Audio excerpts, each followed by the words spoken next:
Hello everyone, my name is Fathmiul.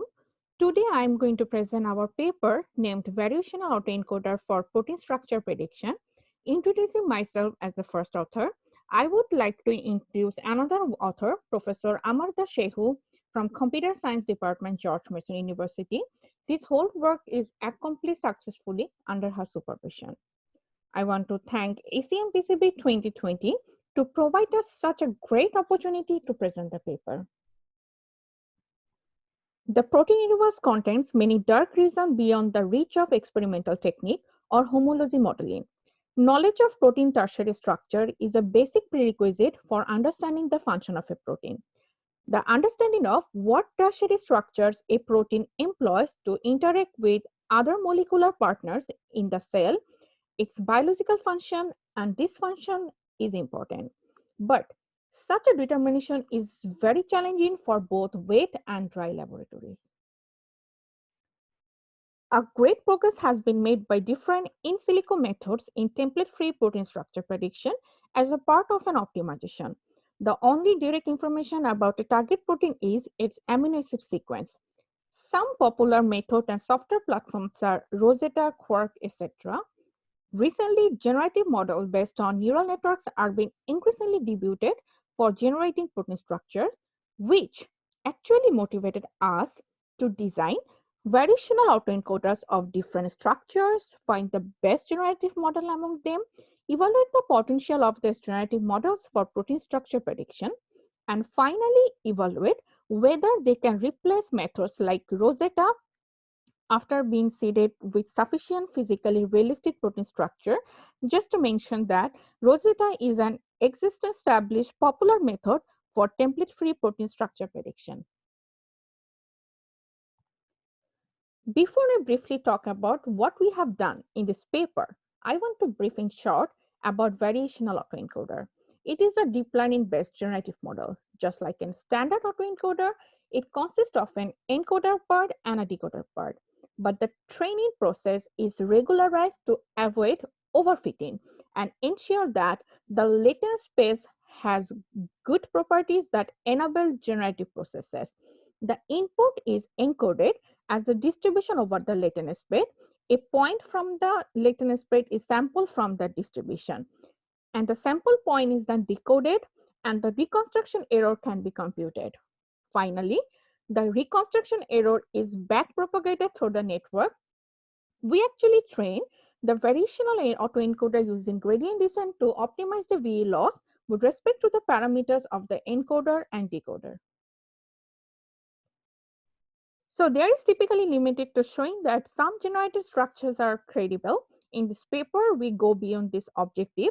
This is the summary of our paper objectives. Our aim was to generate a distribution of tertiary structures given an amino acid sequence. For this, we designed various architectures for variational autoencoders and evaluate them via several metrics to identify the best VAE generative model. More importantly, our evolution is driven by the question of whether VAs can be as effective as Rosetta, which takes a very different approach to protein structure prediction. We also evaluate the quality of the generated tertiary structures. So, what is our method?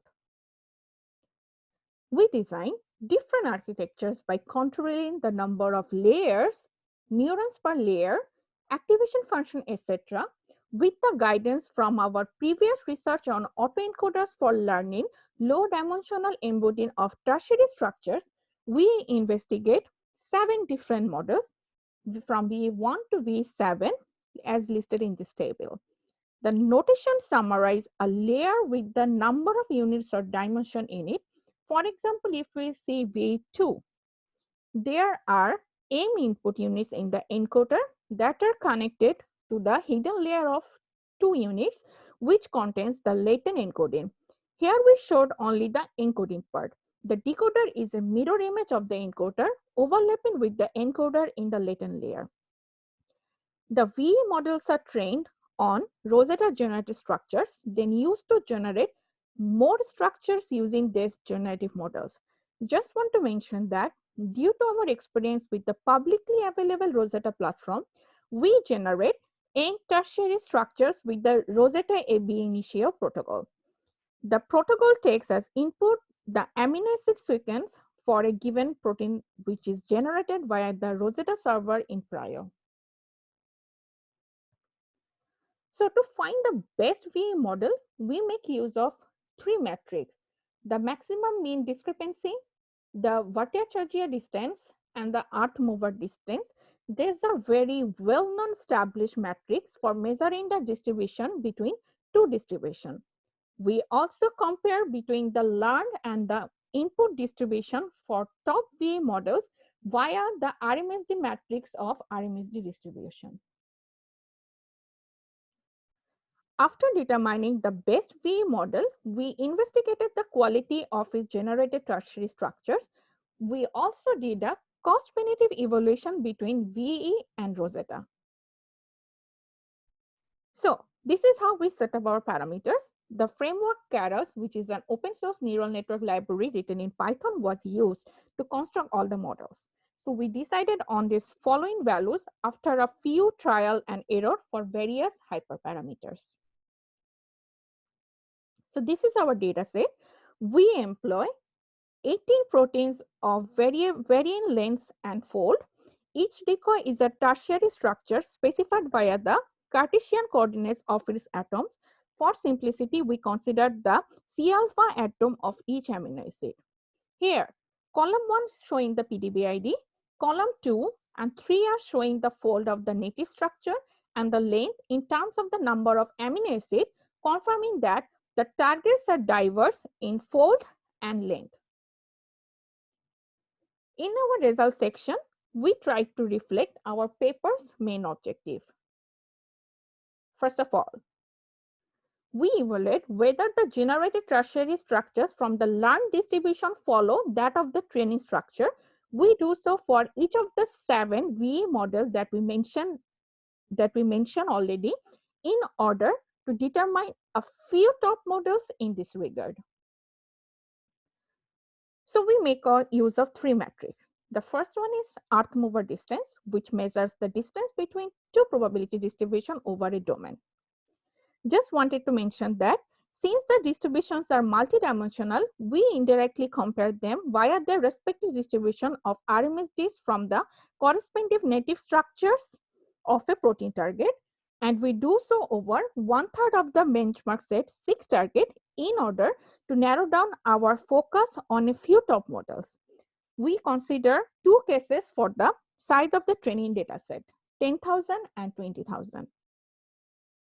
So this evaluation actually compares the training dataset distribution, which is the Rosetta dataset, to the VAE generated dataset. And in this table, the lowest values are shown in bold font. And from this table, we can observe that the lowest distance between them are achieved by both VA5 model and VA7 model. If we see this next two slides, we can see that the same observations are applicable using Bhattacharya distance and the maximum mean discrepancy. So Bhattacharya distance also measures the distance between two probability distribution over the same domain. And the maximum mean discrepancy metric allows measuring the distance between two distribution and is based on kernel embedding of the distribution. Overall, we can say that this VA5 and VA7 are the top 2 models that mimic the input distribution best in terms of RMSD from a given native structure in the generated distribution. So now the rest of the evaluation focuses on VA5 and VA7 models only. So now we are going to show you the comparative evaluation between learned and input distribution over top VA models on all target proteins. So here we expanded our analysis to all 18 proteins. Specifically for each target, we show the ratio of distance metric achieved by VA7 over VA5. Cases where VA5 achieved the lower distension metric are easily identifiable as ratios above 1. For 10,000 tertiary structure in the training dataset, VA5 achieves no MMD values higher than VA7 on 8 of the 18 of the target, no higher BD values on 14 out of the 18 of the targets, and no higher EMD values on 11 out of the 18 of the target. Now for 20,000 tertiary structure in the training dataset, VA5 achieves no MMD values higher than the VA7 on 9 out of the 18 of the targets, no higher BD values on 13 out of the 18 of the targets, and no higher EMD values on 11 out of the 18 of the targets. Altogether, we can say that VA5 is a better model and hold promises for further learning. So then we conducted further detailed analysis of VA5 model performance. So we evaluate the quality of generated tertiary structures by VA5 by comparing the summary matrix of the RMSD distribution corresponding to training and generated tertiary structures. We recall that we use RMSD as a proxy of the relevance of a tertiary structure as it measures the distance from a known native structure. We use the same two settings for the size of the dataset, but showing here only for 10,000 for the limited interest of time. So here the leftmost figure represents the mean RMSD between them. The middle one represents the left one represents the minimum RMSD between them. The middle one represents the mean RMSD, and the rightmost one represents the median RMSD. So the size of the disks relates the minimum RMSD in the generated data set. The identity line is shown in green and the regression line is shown in red, and the Pearson correlation is also shown. In the leftmost figure, we can observe it. The generated distribution achieves a lower minimum RMSD, and the Pearson correlation coefficient between the minimum RMSD over all the 18 target is higher than 0.9, which confirm that the generated distributions are of as high quality as the training data set. And the same observations are drawn from the mean and median RMSD, where the generated distribution has a lower mean and median RMSDs than the training distribution. So altogether, based on the analysis, VE, in particular VE5, is a good generative model that performs as well as Rosetta. However, as mentioned earlier, these generative models need to be seeded with relevant structures. So we now provide a cost-benefit analysis to justify any employment of a VE5 as a generative model. For this, we consider the setting where after training VE5 with n Rosetta generated tertiary structures, we determine whether one should continue with Rosetta for an additional batch of n tertiary structures or whether one should switch to using VA5 instead. So we compare the VA5 generated dataset of n structure with a new additional structure generated by Rosetta. Note that the latter is not the training dataset, but new structures. We relate this comparison in two ways. The first one is MMD and EMD comparison. Again, want to clarify that the VA has been trained with n Rosetta generated structures and has been used to generate n more structures which are here compared to n new structures not in the training data set generated with Rosetta. And in this table, the lower values are highlighted by bold font. So the MMD values between the two settings of n equal to 10,000 and n equal to 20,000 are almost similar, and no higher MMD values on 10 by 18 of the targets when n is 20,000 compared to n is 10,000. EMD values are also similar. No higher EMD values are obtained on 11 out of 18 of the targets when n is 20,000 compared to n is 10,000. This suggests that this range of number of structures is sufficient. In the interest of space and time, the rest of our analysis is focused on 20,000 structure. And the summary RMSD distribution. The plot and the Pearson correlation coefficient show that the minimum RMSDs are comparable and there is a strong agreement on the median RMSD. However, the means are generally higher on the VE5 generated dataset, pointing to some existence of outlier structure. So now we have selected 3 proteins named 1 CEP, 1 DTGA, and 1 TIG above to show more details into the distribution of tertiary structure for visualizing some structure. The lowest RMSD Rosetta generated structure is shown in transparent blue.